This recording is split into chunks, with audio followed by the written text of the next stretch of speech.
इस वीडियो के शुरुआत में ही मैं आपसे एक जरूरी सवाल पूछना चाहता हूँ। गौर से सुनिए इस महत्वपूर्ण सवाल को।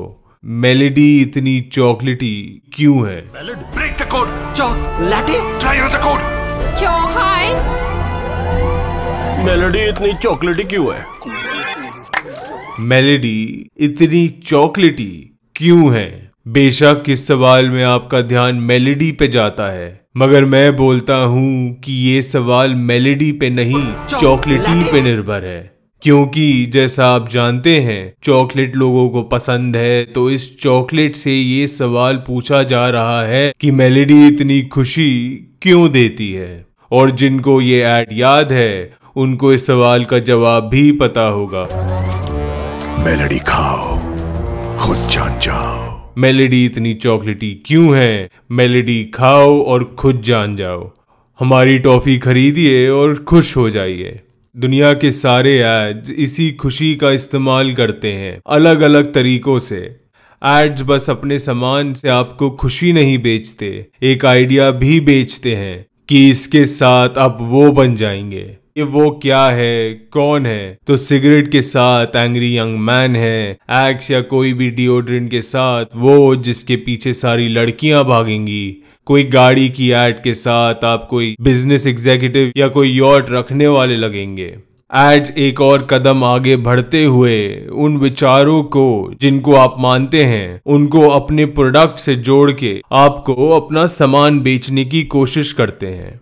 ये वीडियो एड्स पे नहीं है, मगर आप इस बात में अगर दिलचस्पी रखते हैं तो नीचे लिख दीजिए, मैं वीडियो बना दूंगा।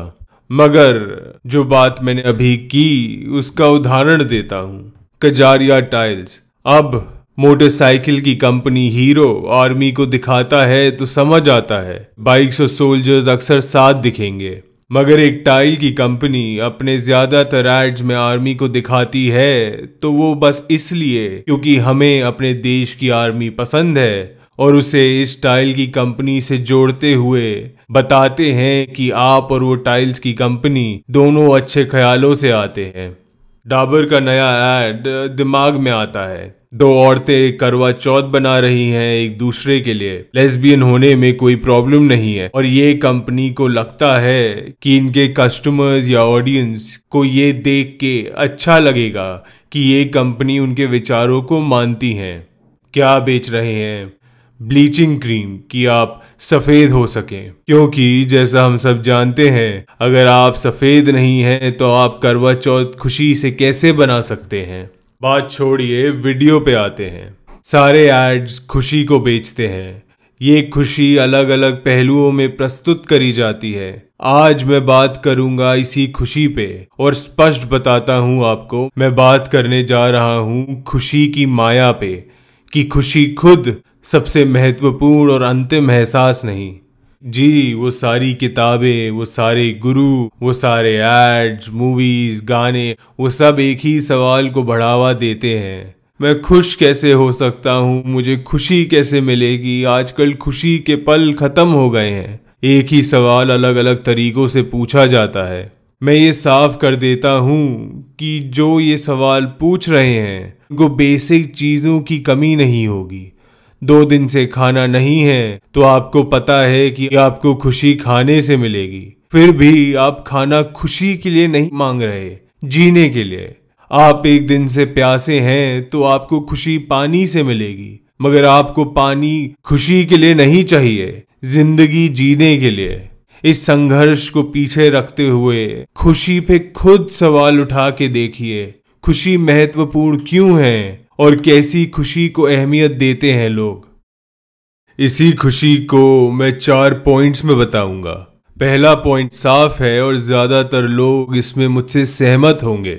इस उदाहरण में आप मान लीजिए, किसी तरह कोशिश कीजिए कि मैं अक्सर बोलता हूँ कि मेरी जिंदगी में मुझे सिर्फ सिगरेट या शराब या ड्रग्स खुशी देता है, तो ज्यादातर लोग बोलेंगे कि ये एक पल की खुशी जिंदगी भर का दर्द देती है। अब मैं हर रोज सिगरेट या शराब या ड्रग्स करूं कि मुझे हर दिन वो खुशी का पल मिले। जी, उस जिंदगी भर के दर्द को मैं और पास ला रहा हूं। मगर आप देखेंगे या जो इंसान सिगरेट और शराब और ड्रग्स के जाल में फंस गया है धीरे धीरे उसको एहसास होगा कि खुशी मिट चुकी है इन चीजों से, मगर वो रुकता नहीं, क्योंकि खुशी की अहमियत पहली नहीं होती।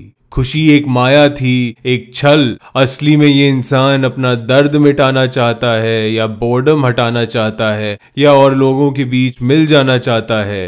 दूसरे पॉइंट में एक कदम आगे बढ़ते हैं, इतनी सीधी चीजों की बात छोड़ते हैं। सबको पता है कि सिगरेट, शराब, ड्रग्स ये नुकसान करते हैं। दूसरे उदाहरण में हम बात करते हैं खाने की। मुझे अपना वजन बढ़ाना है या घटाना है, ये मेरा लक्ष्य है। इसी मंजिल की ओर बढ़ते हुए मुझे समझ और जागरूकता के साथ क्या खाना है और कितना खाना है, इस पे खड़ा उतरना होगा। मगर अगर मेरी मंजिल खुशी है और मुझे पिज्जा या जलेबी या वो खाना जो मुझे एक बेहतर वक्त की याद दिलाता है, या चिप्स या पेस्ट्री ये चीजें मुझे खुशी देती हैं, तो मैं अपने लक्ष्य को छोड़ते हुए अभी खुशी क्यों नहीं हासिल कर लेता?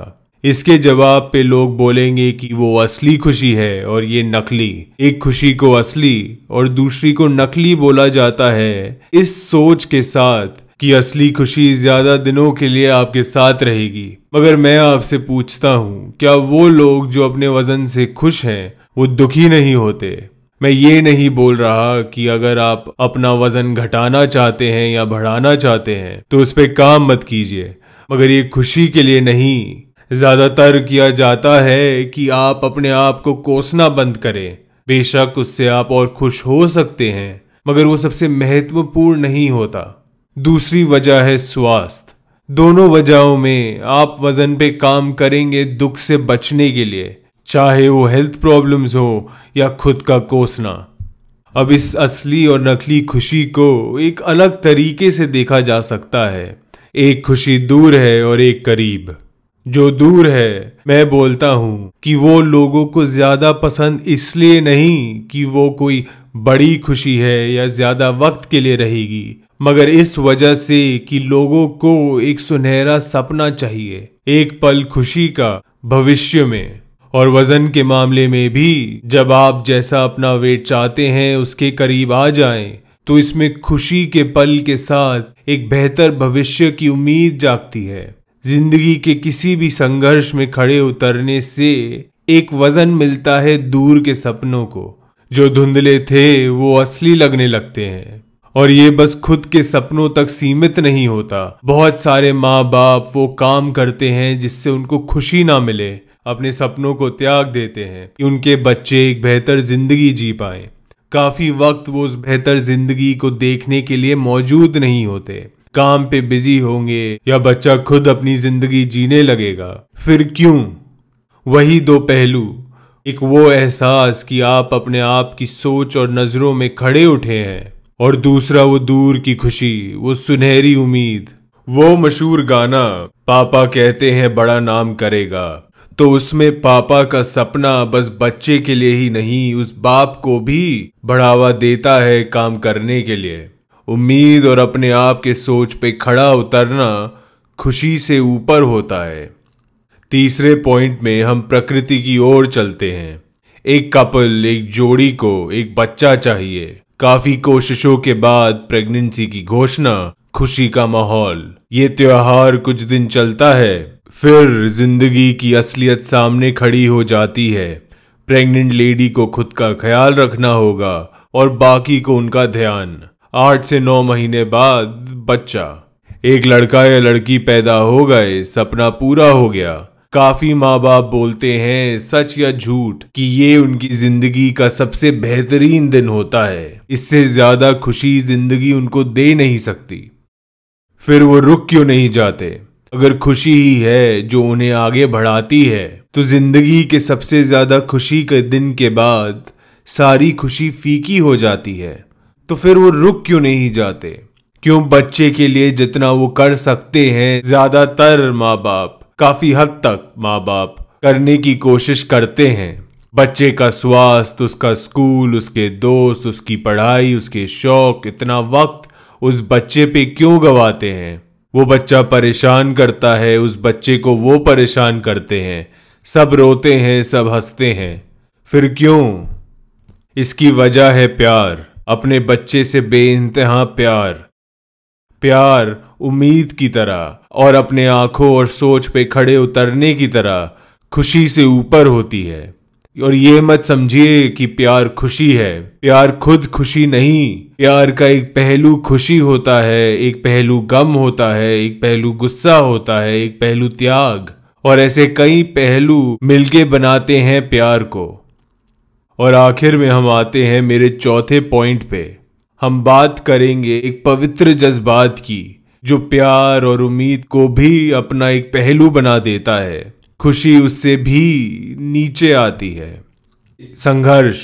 ये संघर्ष दुनिया के नजरों में बड़ा या छोटा हो सकता है। आपको लोगों के बीच में बात करने में डर लगता है। उस डर के खिलाफ संघर्ष दुनिया की आंखों में बड़ा नहीं होगा, मगर उस संघर्ष में ही आपको आपकी जिंदगी का मतलब मिलता है। उसमें आप खुशी, उम्मीद, प्यार, घृणा, गम, इंसान के सारे एहसास को महसूस कर सकते हैं। आपकी जिंदगी का सपना प्राइम मिनिस्टर बनने से वही मतलब बड़ा नहीं हो जाता। अगर आपका कभी खुद का घर नहीं था तो उसका संघर्ष, या कभी साइकिल चलाने का मौका नहीं मिला तो उसको सीखने का संघर्ष, और वजन बढ़ाना या घटाने का संघर्ष, ये सारी चीजें छोटी और बड़ी आपकी जिंदगी को मतलब देते हैं। और ये संघर्ष अपना सपना पूरा करने पे निर्भर नहीं होता। जिंदगी का कोई एक संघर्ष नहीं होता, कई संघर्ष मिलके, जिनमें से कुछ में आप कामयाब होंगे और कुछ में नहीं होंगे। मगर महत्वपूर्ण है कि जहां से आप शुरुआत करते हैं उससे कितने आगे बढ़ गए, वो भी आपकी जिंदगी को मतलब देता है। अगर आपका जिंदगी का संघर्ष है एवरेस्ट पे चढ़ना और आप उस पहाड़ पे 2 कदम नहीं चल सकते, तो अपने महीनों और सालों की तैयारी और कोशिश के साथ 100 कदम भी आपको आपकी जिंदगी का मतलब देंगे। और क्या पता इस संघर्ष में आपको खुशी मिलेगी और उस पे आप रुक नहीं जाएंगे, क्योंकि खुशी खुद फीकी पड़ जाती है। और गम भी मिलेगा जो जिंदगी में सबको मिलता है, और इस संघर्ष में आप उस गम को पीछे छोड़ पाएंगे जो, जैसा हम सब जानते हैं, ठहरने पे कभी फीका नहीं पड़ता।